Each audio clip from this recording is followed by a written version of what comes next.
자, 하나씩 풀어볼게요. 윤석열 씨, 우리 당에 위장 당원이 있다. 이거 보면서 그런 생각이 들더라고요. 정말 생각이 모자란 사람이구나. 그 실제 동영상을 보면요. 그런데 말이죠. 뭐 조금 막 이야기하면서 우리 당에 지금 역선택하기 위해서 들어온 당원들이 있다. 뭐 이렇게 이야기하는 거 보면서 겁은 나나 보지? 이런 생각 들더라고. 근데 그 진짜 웃기는 얘기인 게요. 지금 민주당은 선거인단이 100만 들어온 100만 이상 한 150만 들어왔나요? 그렇잖아요. 근데 그 당은 23만 명이 들어왔어요. 23만 명. 그게 이준석 대표 된 이후로 23만 명. 그러니까 거기는 경선인단 이런 걸 모을 수가 없는 거야. 만약에 그 민주당처럼 150만 들어오면 이분은 뭐라고 얘기할까? 그 모든 이게 피해의식인지 약간 그쵸. 그 치료 대상으로 막 발전하는 건데 그렇죠. 엄청 피해 23만 명이 자기를 떨어뜨리려고 그러는 거야. 다 민주당 지지자. 참. 그리고 그쪽은 입당하자마자 투표권을 주나 보죠? 근데 1,000원 내면. 네. 1,000원을 내야 돼요. 그래서 23만 명밖에 안 됐다 이렇게 주장을 그렇습니까? 하더라고요. 네. 저 오늘 그 민주당 당대표가 저한테 문자를 보내셨던데 그 문자 하나 잠깐만 보고 가겠습니다. 이야기한 김에 윤석열 덕분에 홍보 한번 하지만 자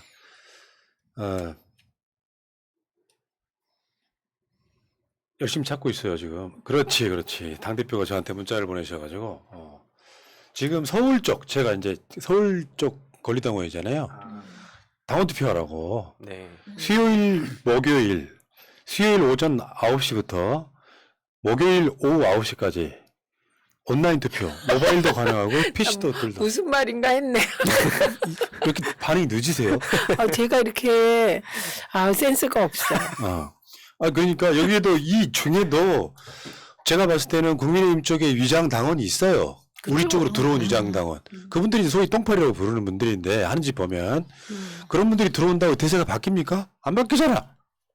그 사람들 2,000명밖에 안 되는데. 그리고 이상한 게 제가 2,008하고 한번 얘기했다고 항의를 받았어요. 네. 2,020명은 된다고. 그리고 정말 이상한 게 제가 우리 많이 얘기했잖아. 2018년에 제 전해철 지지했어요. 그런데 어쨌든 이재명 우리 후보 됐으니까 밀었는데 그때 제가 이재명 말고 남경필 찍어라를 우리가 그건 민주당 지지자 아닙니다 그랬잖아요. 그래서 극문 똥파리는 대다수가 민주당 진성 지지자가 아니다 이렇게 얘기했는데 어떤 분이 막 화를 내요. 그래서 왜 화내세요? 그러니까 자기는 극문 똥파리인데 민주당 지지자라고. 또 나뉘는구나 디테일하게. 자, 아무튼 그 당에 들어오는 당의 정치인이 자기 당에 가입한 사람들은 설사 그런 사람이 한두 명 있다고 할지라도 위장당원이란 표현하니까 그 홍준표 쪽에서 했던 말이 재밌더라고. 당신도 최근에 입당했는데 위장당원이냐. 홍준표 진짜 순발력 짱이다. 이건 그 영어는 내가 봤을 때 정치인이 하면 안 되는 말들을 너무 쉽게 하는 것 같아요. 그러니까 오지 말아야 될 길을 왜 오셨어요, 그러게. 네. 게다가 사실 박근혜 지지자들 마음속으로는 정서상으로 배반자고요.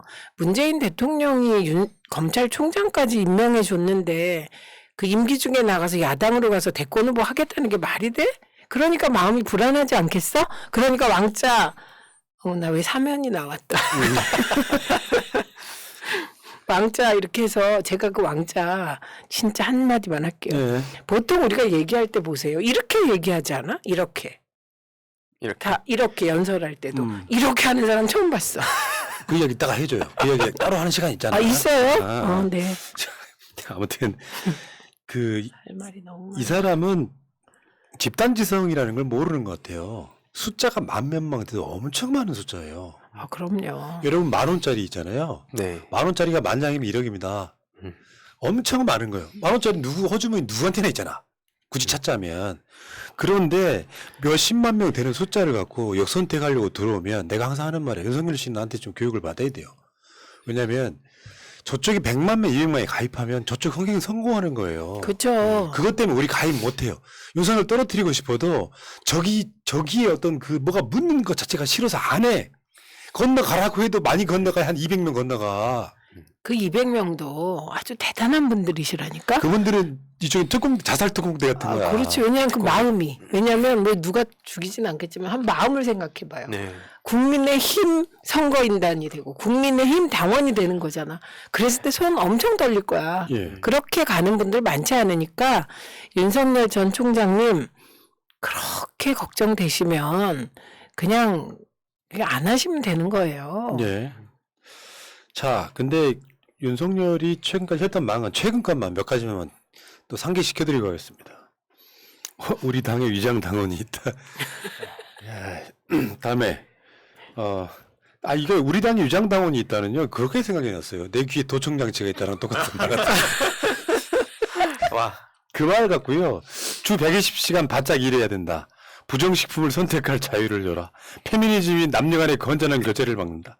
정치 공작을 하려면 메이저 언론 통해서 해라. 손발노동은 아프리카라는 것이다. 주택 청약 통장을 모르면 거의 짐이 완전하다. 최근 것만 그래요. 다 선별하려고 했더니 시간이 부족해가지고 최근 것만 제가. 그러네요. 집이 없어서 주택 청약 통장 안 들었다. 네. 이게 보면은 자기의 철학이 돼서 자기의 언어로 나온 게 아니라 그냥 어디서 한두 번 들은 것 같다가 그걸 외워서 그냥 나와서 얘기한, 그러니까 진짜 전형적인 암기 위주의 교육에 특화된 사람이라는 생각이 들었는데, 이러니까 자기 객관화도 안 되고 자기 내면의 어떤 철학에 대해서도 모르고 자기가 무슨 말 하는지도 모르고 이러니까 해명하면서 오히려 논란을 더 키우잖아요. 그러니까 전형적으로 저는 정치인들이 앞으로 그 가야 될 방향, 그리고 여야 할 거 없이 어떤 사람들을 우리가 정치인으로 뽑아야 되는지를 윤석열 씨가 제일 대표적으로 보여주는 듯합니다. 예, 근데 윤석열만 지금 망을 하는 게 아니고요. 홍준표도 그 막말병이 도졌습니다. 세던데. 와, 되게 세더라고. 그러니까 그럴 줄 알았던 게 최근에 이제 홍준표가 업되기 시작하면서 현직 대통령을 문재인이가 계속 하고 있었잖아요. 네. 근데 하태경이 계속해서 이제 자기 신경을 거스리니까 뭐 언론에서는 뭐 이거를 X 표시라던데 그냥 저놈 패버릴 수도 없고 저놈이 그때 우리 당 쪼개고 나가가지고 우리 당 해체하라고 지랄하던 놈인데 대선 후보한테 하는 말이에요. 자기 당 대선 후보한테. 속은 시원하겠네. 속은 시원한데 이 사람 성향이 절대 이렇게 사람 안 바뀐다 그러잖아요. 네. 그렇게 말하는 게 자기 깐에는 그게 일종의 뭐 콜라 사이다로 생각하는데 이거 못 고치면 이 사람 대선 또 져요. 품위가 없어. 그러면 좋은 건데. 근데 이게 막말을 했는데 틀린 말은 아니죠. 네. 하태경 저놈이 그때 우리 당 쪼개고 나가가지고 우리 당 해체하라고 지랄하던 놈인데 틀린 말은 아닌데 왜 이렇게 막말로 보일까요? 근데 솔직히 진짜 또 웃겼던 게 뭐냐면 하태경의 예언 이러면서 그 무슨 한국일보인가 거기서 이 보도를 하더라고요. 근데 내용을 보면 이재명 후보에 대한 네거티브예요. 근데 민주당에다가는 그런 얘기를 했다 그러면 네거티브라고 또 언론에서 비판하게끔 하고, 하태경의 개인적 바람을 두고 어떻게 그걸 또 예언이라고 띄워주는지. 아니 그냥 황희도도 예언 하나 해. 제 예언 하나 할까요? 하태경은 대권 후보가 못 된다. 최민희의 예언. 네. 지금 1%도 안 되던데 하태경 씨. 아니 그러니까 저는 지금 이 민주당 쪽이 굉장히 우아하세요. 우아한데 그에 반해서 국민의힘에서는 지금 그런 식의 말을 쏟아내니까 언론의 선정성과 정파성이 다 합쳐져서 지금 그들이 막 그 포털에도 뜨고 어디에도 뜨는데, 문제는 그게 그냥 이렇게 흘러간다는 거예요. 당연히 네. 그쪽 사람 당연히 그렇게 한다라고 네, 받아들일 그런 친구도 거예요. 있죠. 그리고 아까 그 손바닥에 왕자 있잖아요. 왕자가 아니라 그 왕자 그러면 안 어울리잖아. 그 윤석열 씨는 왕자가 제가 문헌을 찾아봤습니다. 그 보여주세요. 그 문헌 이게 미시진게 맞더라고. 그러니까 뭐가 있냐면은 이거요. 저 고조 광무제가 뭐냐면요. 고종이에요. 고종. 대한제국 만들어지는 그 시점인데 거기에 보면은 영모한 사람이 있는데 그 영모한 사람이 이제 거기가 나옵니다. 황금묵이라는 사람이 이제 그 영모를 막 이렇게 선동하고 다니는 약간 사자, 그 사이비 종교인 같은 거였는데, 김태용의 손바닥에 임금 왕자와 우물정자 성인 성자가 있으니 내세에 틀림없이 큰 성인이 될 것이다. 이렇게 해가지고 그 손금 뭐 이런 거 해갖고 거기에 그걸로 나중에 그 정도령 있잖아요. 예. 그거랑 연동을 시켜가지고 이런 식으로 역모를 꾸몄던 게 역사적으로 몇 번 나와요. 근데 결론은 저렇게 역모를 꾸몄던 자들이 3족을 멸을당했습니다. 아, 진짜야. 찾아보니까 그렇게 나와. 지금 아까 화면을 보여드린 사건만 해도 30명 죽었어. 근데요, 아까 그 빨간 사진 한번 보여주세요. 윤석열 씨 사진, 윤석열 전 총장. 한번 제가 이상한 건 이거예요. 그래서 이거를 우리 집에서 토론을 했어요. 이게 어떻게 된 것일까? 사진을 쭉 놓고. 그런데 대개 후보들이 이렇게 얘기를 하고 윤석열 전 총장도 보통은 그냥 이렇게 해요. 네. 유독 저 말만. 그거 아니었을까요? 저는 미션 수행이라고 봐요. 미션 수행. 아. 나 이거 안 지웠다. 이거 미션 수행 같아. 그 미션 수행. 그리고 이게 그 누군가, 이건 순전히 추정입니다. 저 예언이 아니에요. 추정인데요. 누군가 점을 본 거지. 그런데 그 점을 봤는데 그 점이 든 역술인이 여기다 왕자를 새긴 다음 혹은 누가 새겨줬으면 그거를 화면에 이렇게 쫙 보여줘서 왕님을 각인시켜야 된다. 이런 미션이 있지 않았을까. 이재명 대장동만 하는 것도 이재명이 대통령 될 징조니 사람들이 아무리 욕을 해도 너는 왕이 될 징조다. 요즘에 서동영 같은 거였나요? 이상하다니까. 아니 그러다 왕 되면 어떡하려고 자꾸 그거 써갖고 흔드세요, 푸나님. 예. 아니 근데 어쨌든 간에 그런 식으로 그 왕자를 쓰고 그런 걸로 대중을 선동했던 역사들이 있더라. 근데 그걸 선동한 사람이 이제 일종의 그런 무속인 같은 사람들이 그런 방식으로 해서 백성들의 마음을 움직이는 왜 그런 거 있잖아요. 이 사람이 왕이 될 것이다. 좀 약간 다른 이야기인데 그 서동요식 그 어떤 뭐랄까 이런 거는 그런 거예요. 나는 그런 의도로 한 건 아닌데 내가 이 방송 만들기 몇 개월 전에 꿈에서 노 대통령 만났어요. 그때 노 대통령 돌아가시기 후거든요. 기차에서 이렇게 지금 그런 기차가 있는지 모르겠는데 마주보고 가는 경우 있잖아요. 네네네. 앞에 노 대통령이 앉았어. 무궁화호. 네. 노 대통령이 내 손에다가 금붙이기를 쥐어주는 꿈을 꿨어요. 그리고 한 그 꿈 6개월 있다가 제가 이거를 오. 처음에는 그 복권을 샀지. 근데 효험이 하나도 없는 거야. 노무현 대통령과 복권은 너무 아니지.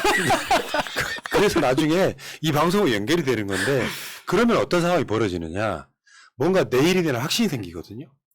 그거랑 좀 연동이 되는 거죠. 제가 좀 아까 왕자를 손에 새긴 사람들이 삼족을 멸했다 이 얘기는 네. 무슨 얘기냐면 지금은 여러분이 그 평민 윤석열 후보가 왕이라고 써도 아무도 뭐라고 하지 않잖아요. 대통령이라고 써도 아무도 안 하잖아요. 반상의 차이가 있을 때 신분 사회에서 왕이라는 말을 평민이 쓸 수가 없기 때문이죠. 그러니까 근데 지금 이게 민주주의가 좋긴 해요. 저렇게 이게 혹시 왕비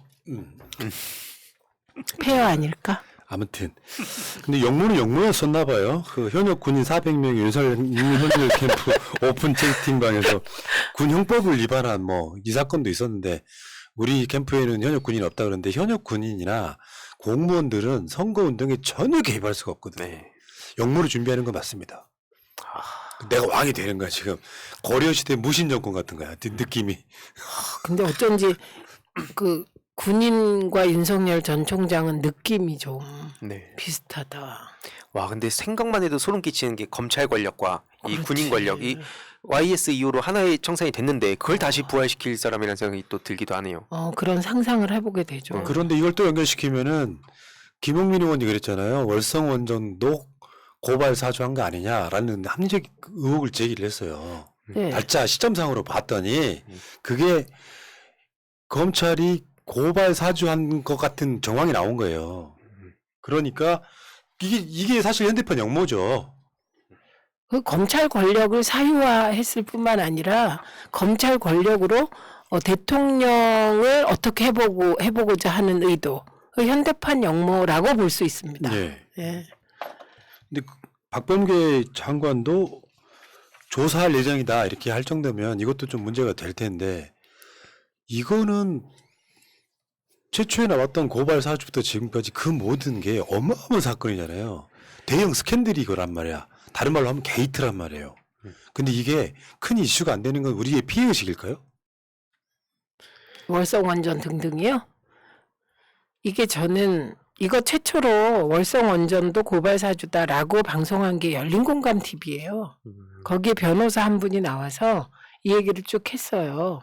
그런데 그 오늘도 박주민 의원이 그 윤석열 장모 사라진 것을 얘기하면서 열린공감 TV를 언급을 안 하더라고. 그냥 어떤 매체 이렇게 표현을 하더라고. 그러니까 열린공감 TV가 지금 특종한 게 굉장히 많거든요. 네. 그런데 그걸 제도권 언론에서 받질 않아요. 한겨레도 안 받아. 네. 그러니까 이건 좀 이상한 상황이죠. 그러니까 사실 윤석열 장모 거는요.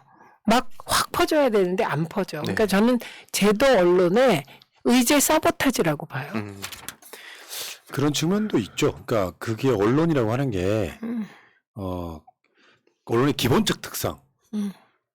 상대의 단독은 내가 무드가기 싫어하는 그런 측면이 기본적으로 작동을 근데 하고요. 하필 새날이다. 어. 하필 열린공감이다. 더 하기 싫은 그럼 거죠. 더 하기 싫은 네. 거죠. 그런 측면이 같이 작동하는 거죠. 그 주거지휘타를 다룬 데가 경기신문하고 그다음에 뉴스프리즘 말고는 아예 외면하더라고요. 그러니까. 어떻게 이런 일이 벌어질까? 그러니까 우리 희두 씨가 저거를 알 정도면 이제 거의 모니터를 하고 있는 거죠. 관점을 가지고.